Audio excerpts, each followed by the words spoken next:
Tonight on Primetime, a near shutdown of the Strait of Hormuz, through which about 1/5 of global oil flows, is sending shockwaves through markets.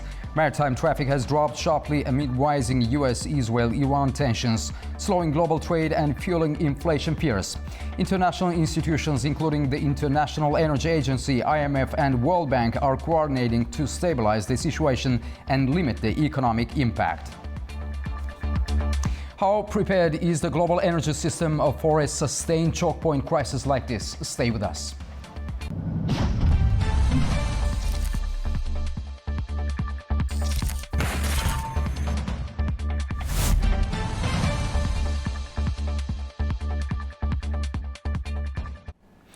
Hello and welcome to Prime Time. Our top story tonight: a new UN report warns that traffic through the Strait of Hormuz has nearly come to a halt, disrupting global energy shipments.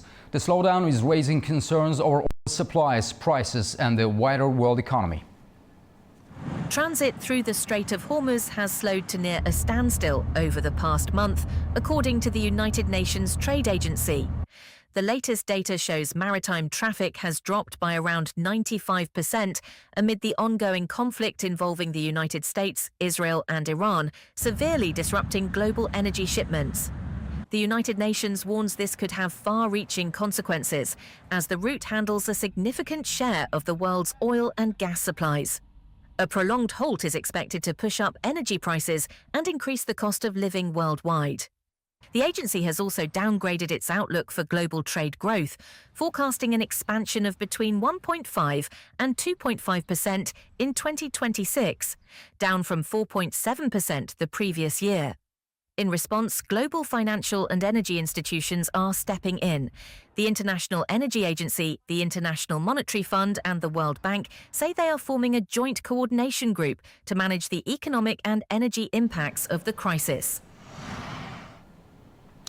The near shutdown of one of the world's most critical energy choke points is sending shockwaves through global markets. To unpack the global economic and geopolitical implications of this crisis, I'm joined by Gayser Nawab, chairman of the Belt and Road Initiative for Sustainable Development, joining us from Islamabad, Pakistan. Mr. Nawab, welcome to the program and thank you for joining us. Thank you very much for having me. Mr. Nawab, how significant is the near total halt in maritime traffic through the Strait of Hormuz for the global energy market, particularly considering that roughly 1/5 of the world's oil supply normally passes through this critical choke point? Yes, I think, as mentioned in the report as well, that around these days, almost 20 to 25%, which was the world traffic especially the seaborne oil trade, was going through the Strait of Hormuz choke points. I think stopped up to 95%, and only 5% ships are going through this choke point, and that has significantly make a lot of problems, particularly economically, and also it is caused a huge impact on the prices of the oil and transportation of the oil as well, including insurance in that as well. With UN trade and development warning of rising inflationary pressures linked to this disruption, how serious could this new wave of inflation become globally? And are we looking at a short-term spike or a more prolonged structural trend? Currently, if we see that, of course, the reports showing the it was of the whole incident which happened during this recently.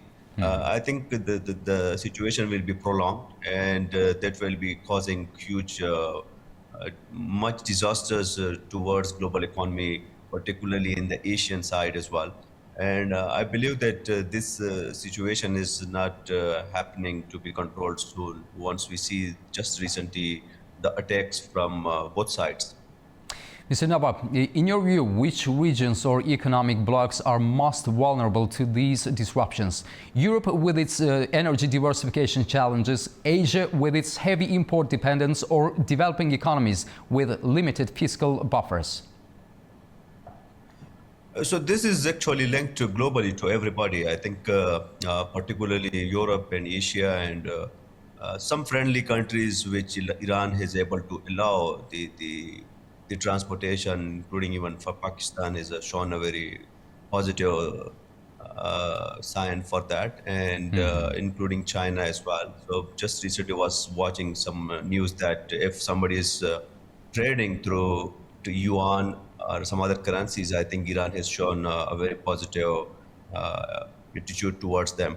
But this is not a permanent even solution as well. I think this is creating further more crisis, particularly when we see the financial system of the world, including the transactions and the petrodollar idea as well. So I believe that the whole world is actually impacting through these crises. It's not only just the Strait of Hormuz issue; it's oral issue as well. When we see that the blockage of the airspaces and the whole world is affecting it. Of course, our part of the world is much affected by this crisis. How do you assess the level of coordination and effectiveness among major global institutions such as the International Energy Agency, the International Monetary Fund, and the World Bank Group in responding to this crisis? Are their efforts sufficient or falling short? In my personal opinion, these are multilateral organizations, particularly those who are under the control of few hands. I think they have always shown a one-way approach in a one way or another way, but their approach are never seen to be neutral. So once if they have a neutral and a sincere approach towards solving this issue, that can be that can create some kind of good impact on taking the energy crisis or the global economic crisis. But these have always shown a very discriminatory efforts towards poor countries or some smaller powers or some developing countries. And I think the most impact will be happening on the developing countries' economies. So I don't see any positive thing on involving these kind of financial mechanisms or these international institutes. They have always shown a very different attitude towards the developing or the countries in the global south. Mr. Nawab, to what And the extent? trust level is also very increased. So, to what extent can alternative shipping routes, pipeline networks, or the release of strategic petroleum reserves realistically offset the sudden loss of supply through the Strait of Hormuz, especially in the short term? This will take time. These projects are not one overnight projects, and I believe that they are also not sustainable. So, of course, the cheapest way of transportation is the water transportation. And this Strait of Hormuz is also very importantly because it's just a few kilometers straight, and the depth of the of the Hormuz is more near towards the Iran. And I think the best way is to work on this silence of the war and to make it neutral. It's much more important than making a new pipelines or making a new chapters of uh, again global supremacy in the field of oil authoritarianism or those kind of capitalist approaches by the global north, and it will again impact the poor countries. So, looking at the broader picture, what role could China's Belt and Road Initiative play in mitigating such choke point vulnerabilities in global trade? And does it offer a viable long-term alternative? So the Belt and Road Initiative, it's on. I mean, it's the beginning of its core formula is the win-win cooperation, and it's more like depending on mutual trust and mutual benefits. And it also has a very good and neutral slogan of long-term cooperation. And that's the reason that it's now one of the biggest multilateral institute. Is a form of cooperation and in different ways, not only in the economic side, but on another side, security as well. So I believe that beside the Belt and Road Initiative, the Global Security Initiative, which is one of the very important initiative of the President Xi Jinping of China, I think that can play an important role. And China is already playing this role as well. Just yesterday, they hosted Pakistan and Afghanistan talks Yes. in Oramchi in Xinjiang. So this making like they have the impact of bringing the peace, and they have the role to do that. And I believe that involving much China and including Europe as well, they can make a significant improvement in the talks between the parties.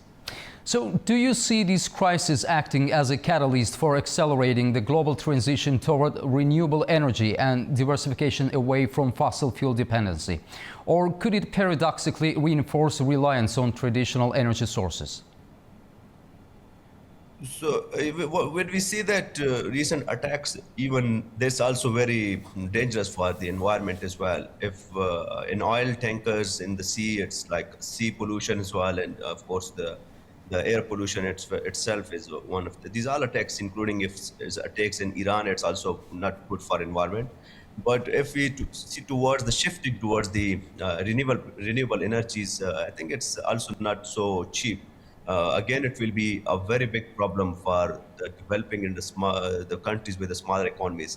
And the most, who will win the war and the whole crisis? I think it will be against those who have a good development in the renewable energies, who has a good market, and it's also a very debatable topic when we see that one side we are speaking about renewable energy, another side we are hitting the ships of oils in the sea.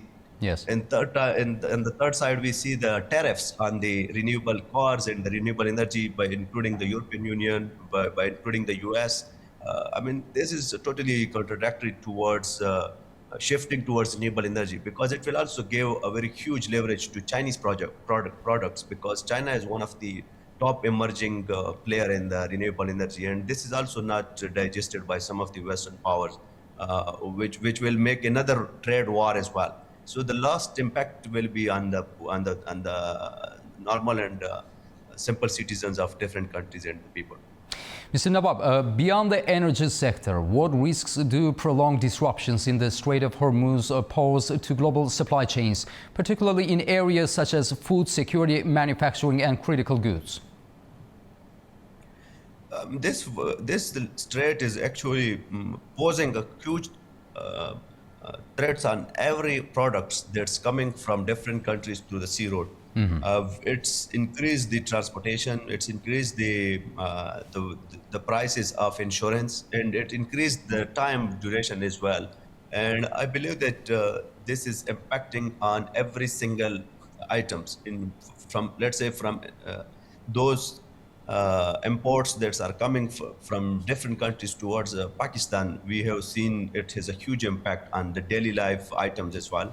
It is a huge impact on medicines as well. It has huge impacts on different automobiles items and so many other things as well.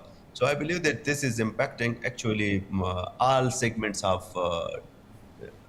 life as well. So, from a geopolitical standpoint, could this crisis trigger a broader realignment in international relations, potentially reshaping alliances and deepening existing divisions between major powers? We have seen this division between major powers, and many of them are already accepted by a few of the countries. When we see BRICS and when we see some other multilateral forums, their effectiveness is much, much better and bigger than the previous multilateral system or the previous forums. Because we have seen a lot of contradictions when it comes to fair treatment by the Western powers, especially the United States of America, in different forms.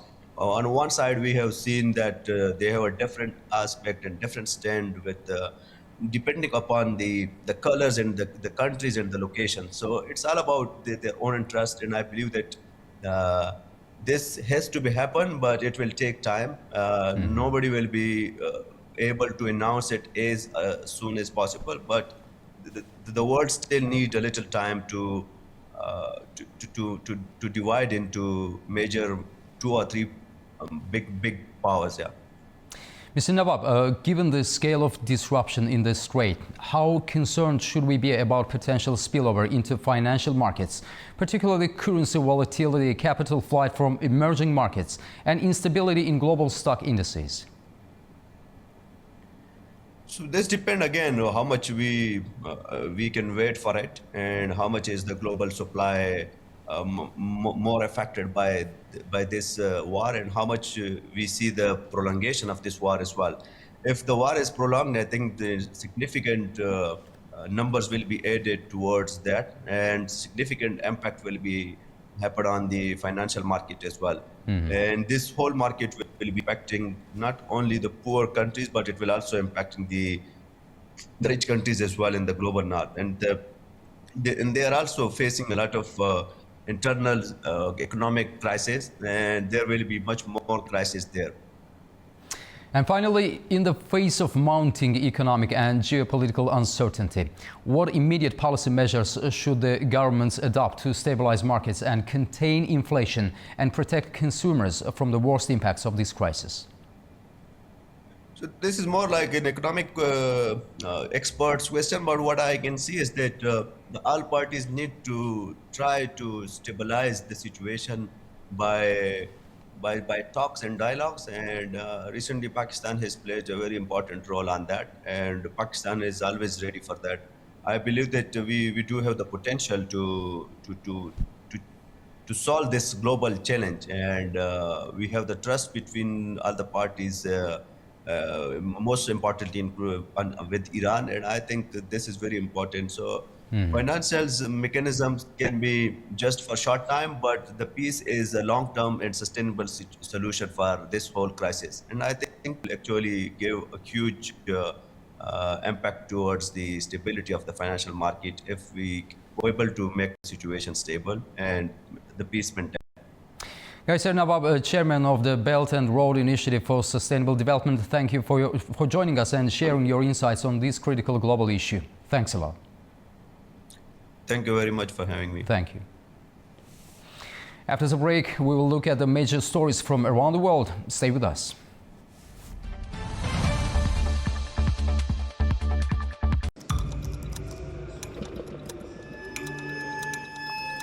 Inside Politics delves deeply into the heart of global issues shaping our world today.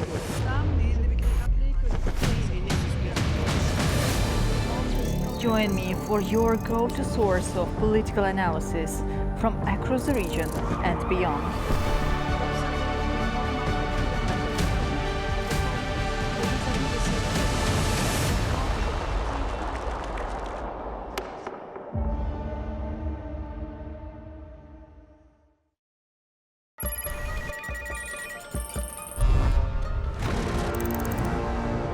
On World Business, we meet the boardroom leaders making market-moving decisions. And find out how leaders are dealing with continuous technological disruption.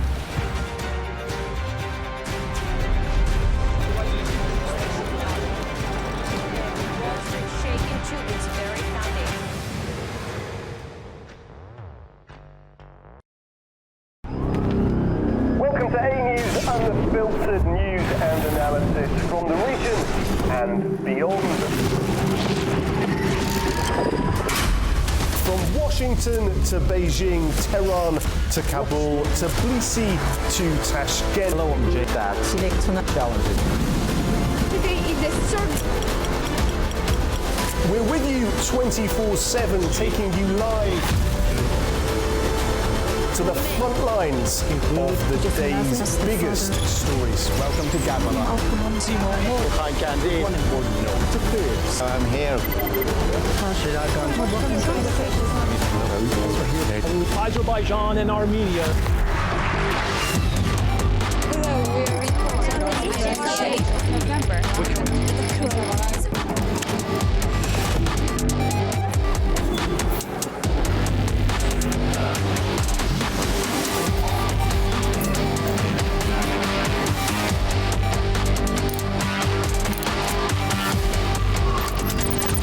From Paris, Dar es Salaam, Tel Aviv, Washington, London, Moscow, Kyiv, Berlin, Rio de Janeiro, Beijing, Bangkok, Tbilisi, Tashkent, Almaty, Kazakhstan, Port Sudan, Tehran, Islamabad, Istanbul, Kabul, Port-Ainu.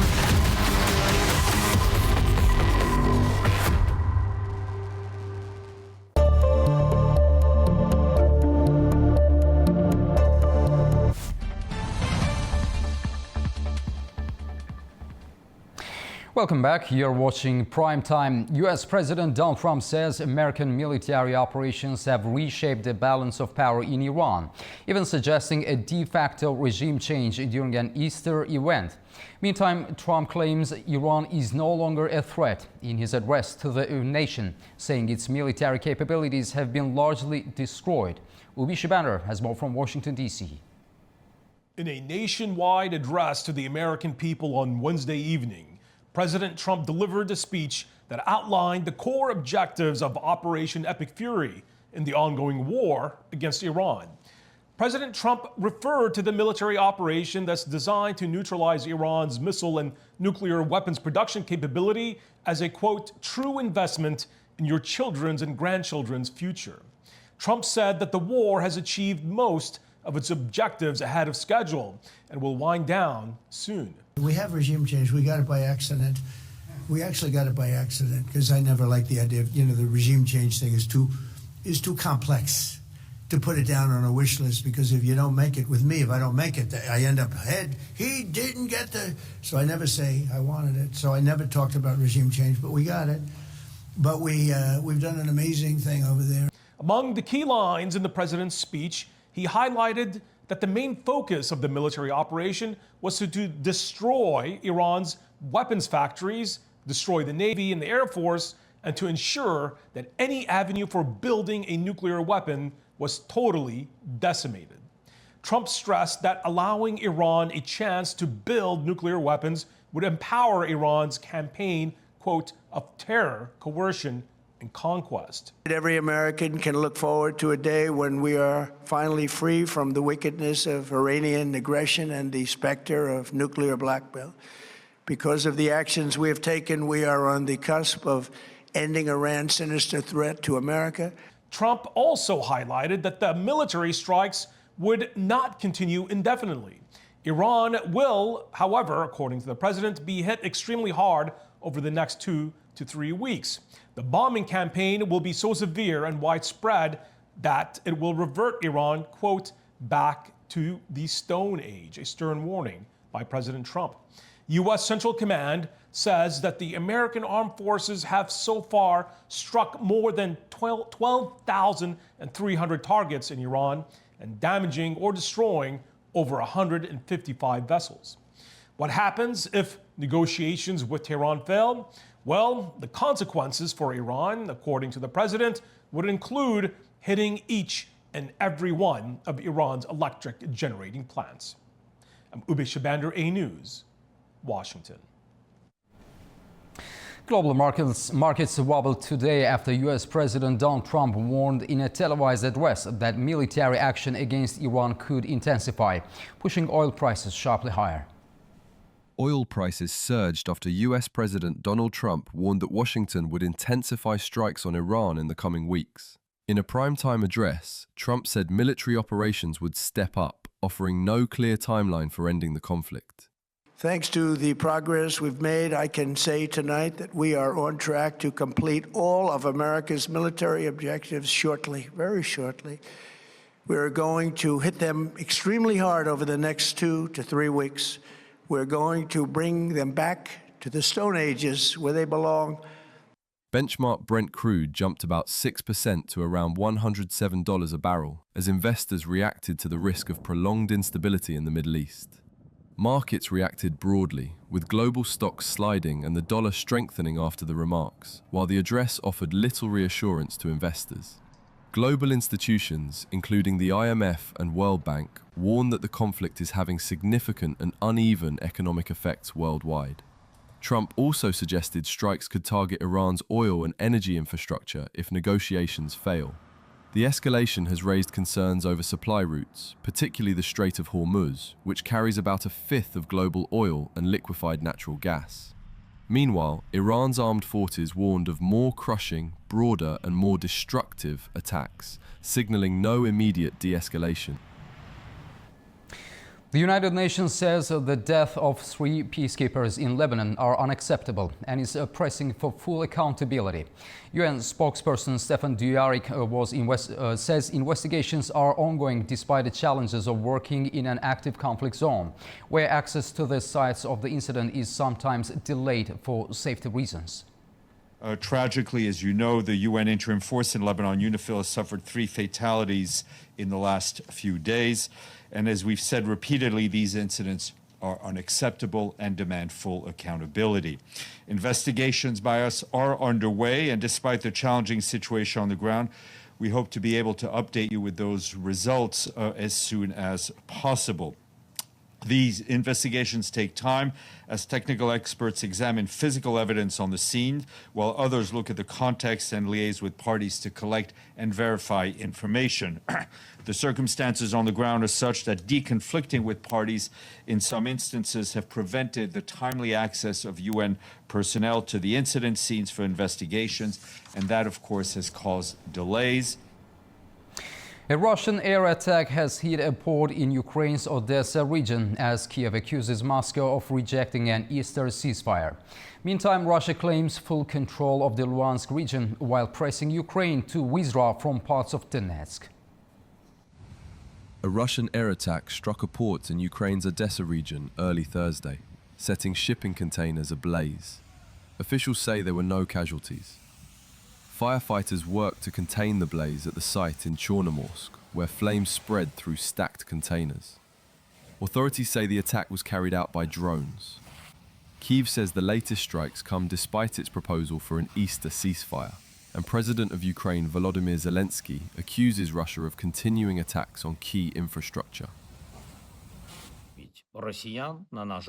This is the Russians' response to our proposal for a ceasefire for the Easter holidays. Ukraine openly made such a proposal to Russia. Russia responds with Shaheds and continues its terrorist operations against our energy system and against our infrastructure. I spoke to the American team today, in particular, about this, Russia's daytime attack. Other signals are needed, and a truce on Easter could be just the signal that tells everyone diplomacy can be successful. Ukraine is doing everything to support the efforts towards peace. Today we spoke in detail with Steve Witkoff, US President Donald Trump's special envoy, Jared Kushner, Trump's son-in-law, US Senator Lindsey Graham, and NATO Secretary General Mark Rutte joined in. We talked about how to strengthen diplomacy, what steps are possible, also about security guarantees and about involving the Europeans.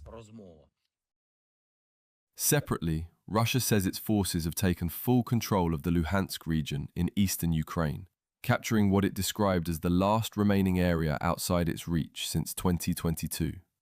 Ukraine disputes that, saying there have been no battlefield changes there over the past 6 months. The Kremlin has also renewed its demand for Ukrainian troops to withdraw from parts of Donetsk still under Kiev's control, a position Ukraine has repeatedly rejected. French President Emmanuel Macron has arrived in South Korea for a 2-day stay visit following his trip to Japan. He was welcomed at Seoul Air Base with an honor guard and gun salute. Later, Macron visited the War Memorial of Korea, where he paid tribute to those who fought in the Korean War. Macron is expected to meet President Lee Jae-myung with talks focusing on trade, investment and artificial intelligence, as Seoul looks to expand cooperation with France in AI and nuclear energy.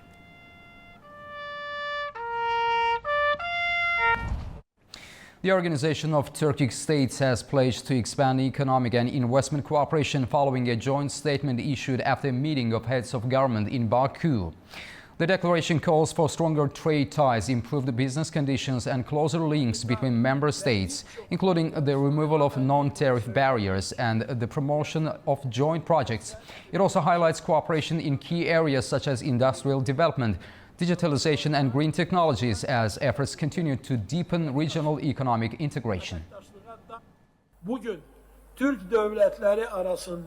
Today, there are significant opportunities to expand cooperation among Turkic states across key areas, including trade, energy, transport, and digital transformation. In recent years, we have seen positive momentum. Last year, Azerbaijan's trade turnover with OTS member states increased by more than 5%, reaching $7.3 billion. At the same time, Azerbaijan's total investments in member countries have reached $21 billion. But our overall potential is far greater. Australia is introducing sweeping restrictions on gambling advertising, targeting the use of celebrities and children's exposure. The measures form part of a broader effort to address growing public health concerns. Australia has announced a major overhaul of gambling advertising rules, including a ban on celebrity endorsements and tighter limits on when and where adverts can appear. Under the new regulations, gambling commercials will be capped at 3 per hour on television between 6 in the morning and 8:30 in the evening. They will also be completely banned during live sports broadcasts within those hours. Radio advertisements will be prohibited during school drop-off and pick-up times. We are getting the balance right, letting adults have a punt if they want to, but making sure that our children don't see betting ads everywhere they look. Because we don't want kids growing up thinking that footy and gambling are inextricably linked. We want Australians to love sport for what it is. Online advertising will also be restricted to users who are logged in and over the age of 18. In addition, gambling branding will be removed from sports venues and from the uniforms of players and officials.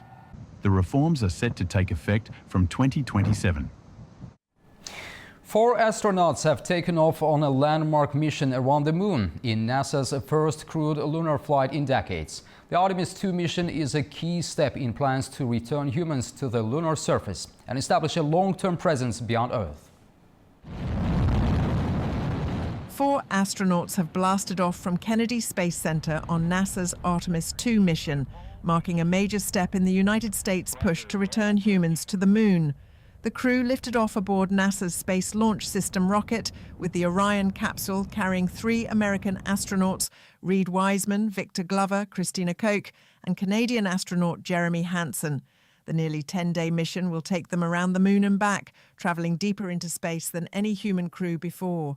Artemis 2 is the first crewed flight under NASA's Artemis program, launched in 2017 to establish a long-term human presence on the lunar surface. After reaching orbit, the Orion capsule will separate from the rocket and the crew will carry out a series of tests, including manual control of the spacecraft. The mission is a key step toward NASA's goal of landing astronauts on the moon again by 2028 as competition intensifies with China, which is also aiming to send astronauts to the lunar surface by 2030. After the break, we'll get the latest from our correspondents in their regions. Stay tuned.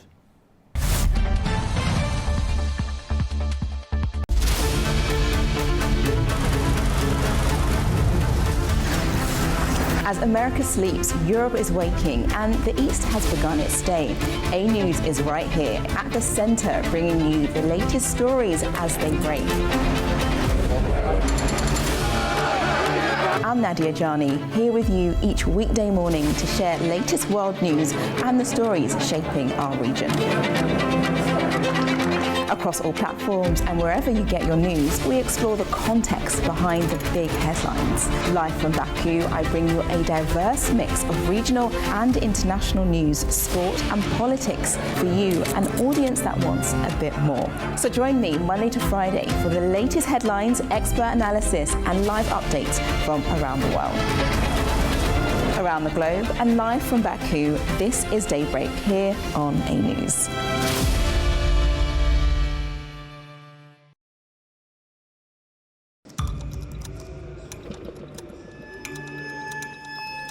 Inside Politics delves deeply into the heart of global issues shaping our world today.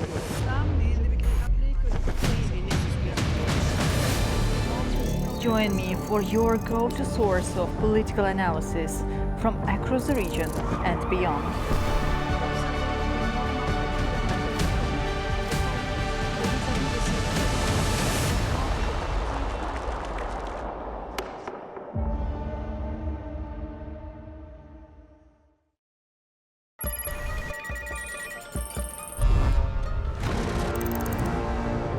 On World Business, we meet the boardroom leaders making market-moving decisions. And find out how leaders are dealing with continuous technological disruption.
Welcome back. You are watching Prime Time. Europe's economy is facing a new test while the manufacturing sector continues to grow. The conflict in Iran is pushing up energy and transport costs, putting pressure on businesses and consumers. Analysts warn that weaker growth and higher inflation are complicating the European Central Bank's policy decisions. Anita Sharma has more. Welcome to This Day in Europe, where new economic data flashes warning signs from factory floors to energy markets as the Iran conflict drives up costs. Europe's manufacturing sector continued to expand in March, but the outlook is becoming more fragile.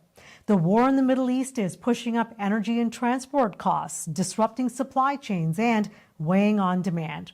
While the Eurozone Purchasing Managers Index, or PMI, rose to 51.6, its highest level in nearly 4 years, that increase was partly driven by slower supplier deliveries, which raises the index, but in this case gives a misleading impression of improvement.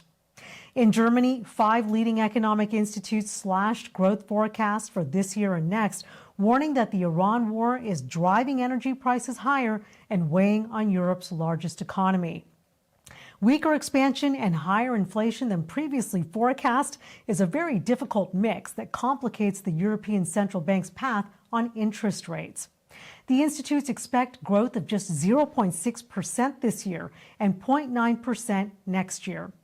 Meanwhile, the International Energy Agency has warned that the Middle East conflict is creating the biggest oil supply disruption in history, with Europe vulnerable to higher prices and tighter global markets. Taken together, it points to a new phase of strain for Europe's economy as businesses and policymakers start to realize that this shock may last longer than first feared. For A News, I'm Anita Sharma in Arnhem, Netherlands. Pakistan and the Afghan Taliban have resumed talks in China amid rising border tensions. The discussions focus on security, border control, and restoring economic links. China is acting as a mediator, encouraging dialogue between the two sides. Our Mahnur Maktoum has more. Officials from Pakistan and the Afghan Taliban have resumed talks in China as both sides seek to ease tensions and rebuild strained relations following a rise in cross-border security incidents. The discussions involve senior diplomats and security officials from Pakistan alongside Taliban representatives from key ministries, including Foreign Affairs and Interior, with China facilitating the dialogue. The talks are primarily focused on security cooperation, especially Pakistan's concerns over militant groups, which Islamabad says operate from Afghan territory. Additional agenda items include border management, preventing cross-border infiltration, and restoring trade and transit routes that have been disrupted by recent tensions.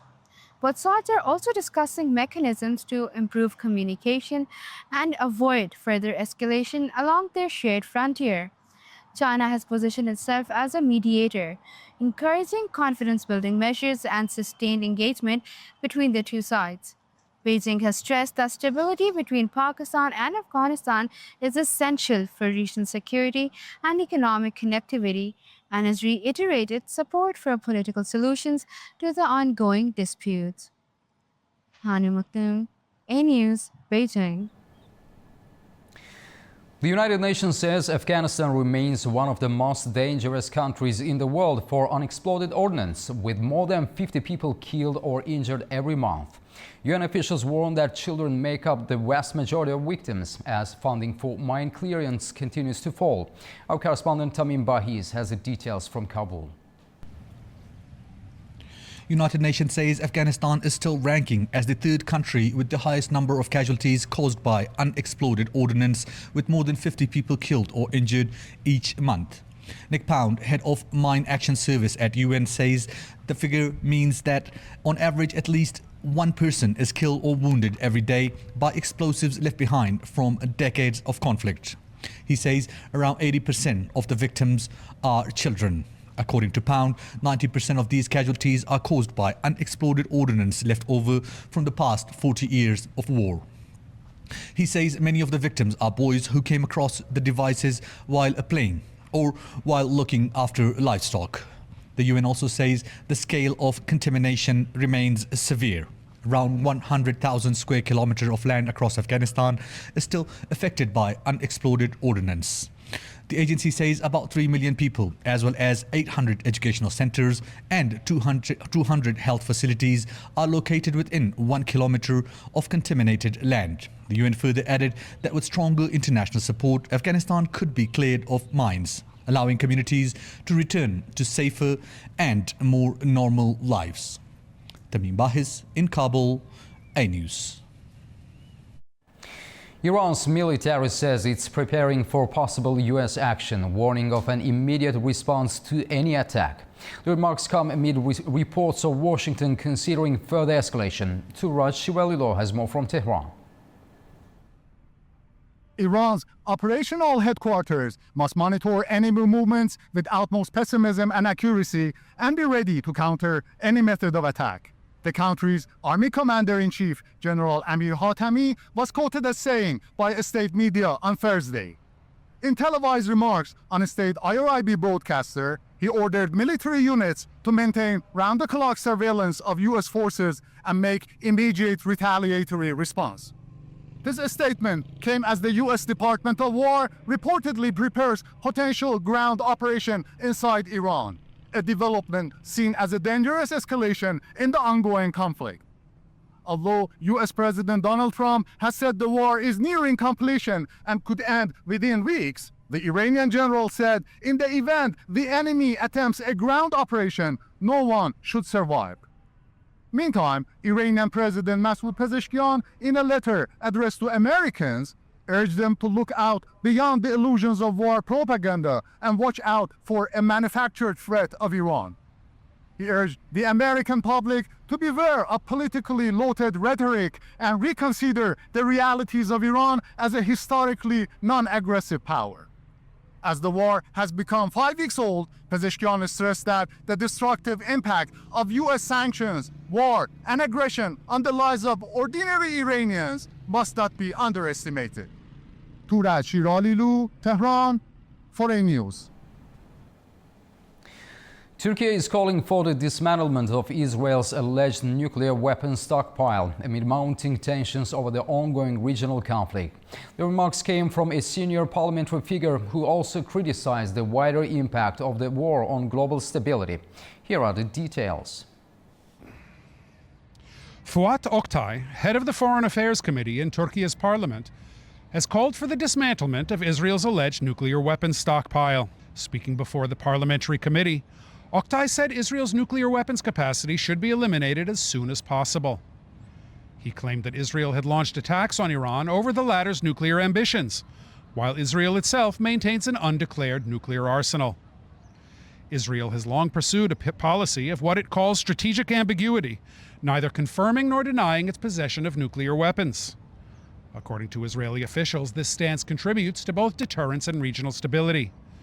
Successive Israeli governments have maintained that Israel would not be the first country to introduce nuclear weapons into the Middle East.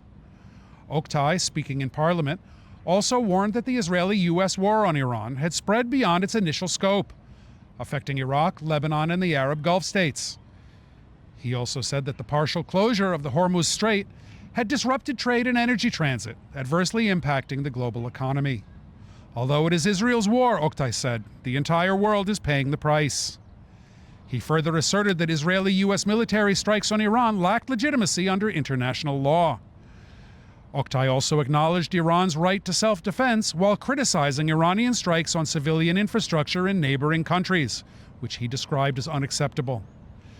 Separately on Wednesday, President Recep Tayyip Erdogan said that Israel was the primary party responsible for the ongoing war. He also reiterated Turkey's determination to remain outside the expanding conflict. This is Adam Morrow for A News in Istanbul, Turkey.